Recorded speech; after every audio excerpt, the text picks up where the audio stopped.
This is Mr. MegaManFan. Like, share, comment, and subscribe. You know all the things to do. And this is the Windjammers Collector's Edition for PlayStation Vita, which was only $40. The funny thing about that is it goes for about the same price just on its own and not in this Collector's Edition box. So I'm not sure what the store I was buying this from thought they had. Maybe they thought it was the same thing, whether it was in a collector's edition or not, but I'm not going to argue with them.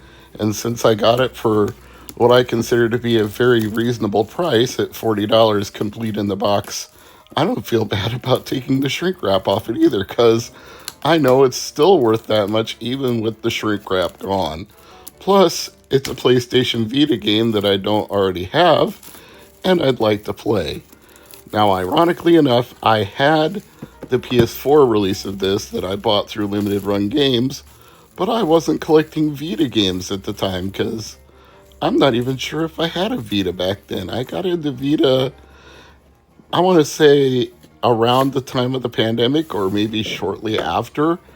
I'd have to look through my own video history and my own collection dates to determine when exactly I started, but I got into Vita pretty late. I didn't have one when it originally came out, obviously, and I don't know, something about the PlayStation Vita and handheld gaming just resurged in me over the last 4 to 5 years, and I've really gotten into the portable systems like Vita and 3DS. I've made that a big focus lately. So here we have both the game and the soundtrack that came in this tray inside the collector's edition. And I'm going to go ahead and take the shrink wrap off of the soundtrack so we can take a closer look at it. Here it is, the Windjammers soundtrack. Now, as I recall, and you can correct me if I'm wrong, this was originally a Neo Geo arcade game that Emu decided to make a modern version of for home consoles.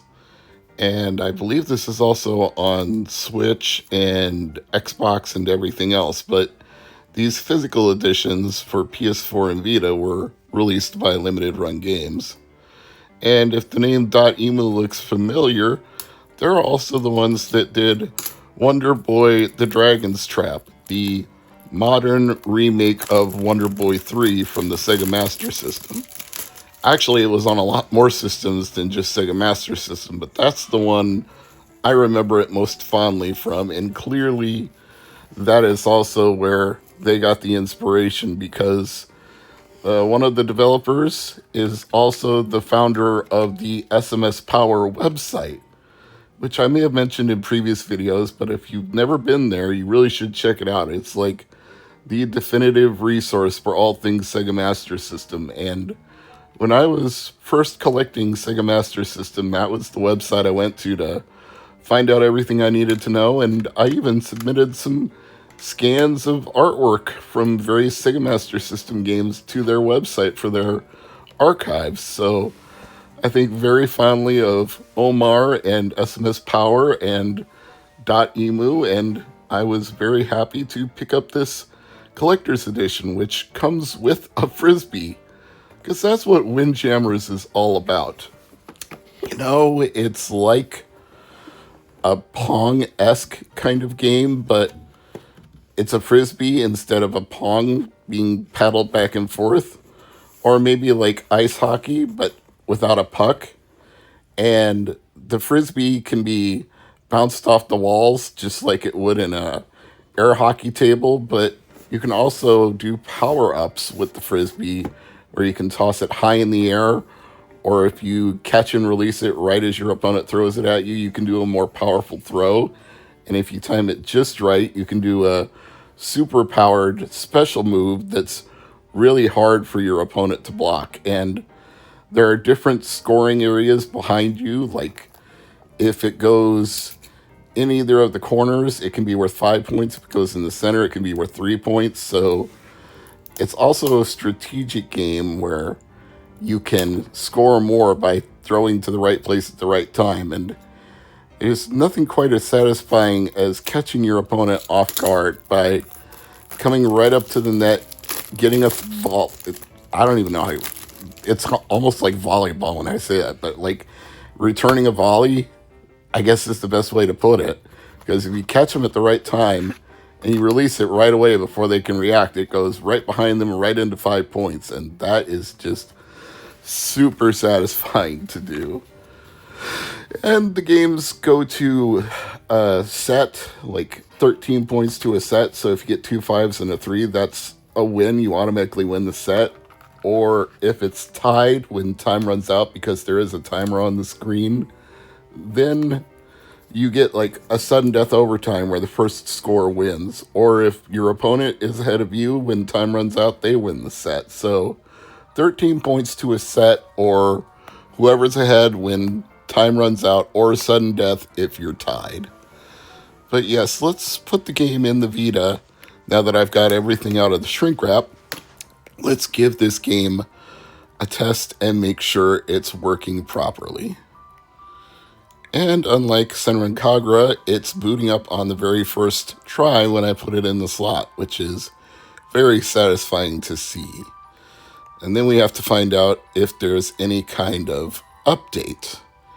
And the truth is, I'm doing this voiceover after the fact, so I already know the answer to that question.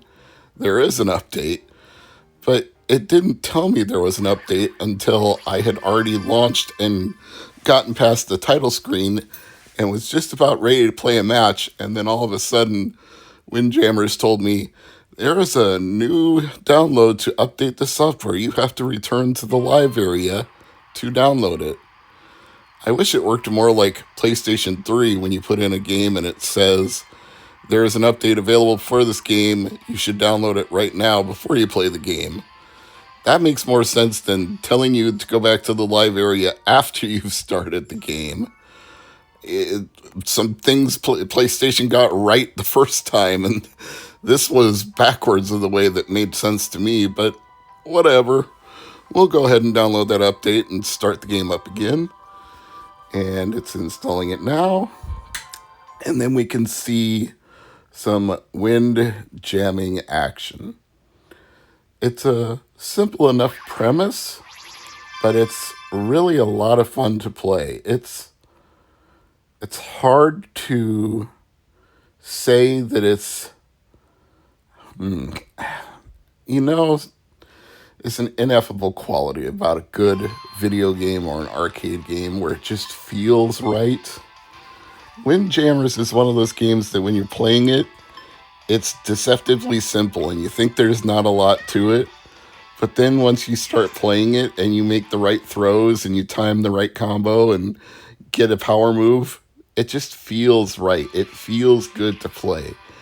It intuitively responds to you. The better you get at timing your throws, the better you play, the more you want to play. It's a feedback loop. It's the kind of good feedback loop that gives you that dopamine rush. And I was talking to a friend of mine about that the other day at the video game store we all frequent. There are certain games that are just innately satisfying, like Super Meat Boy.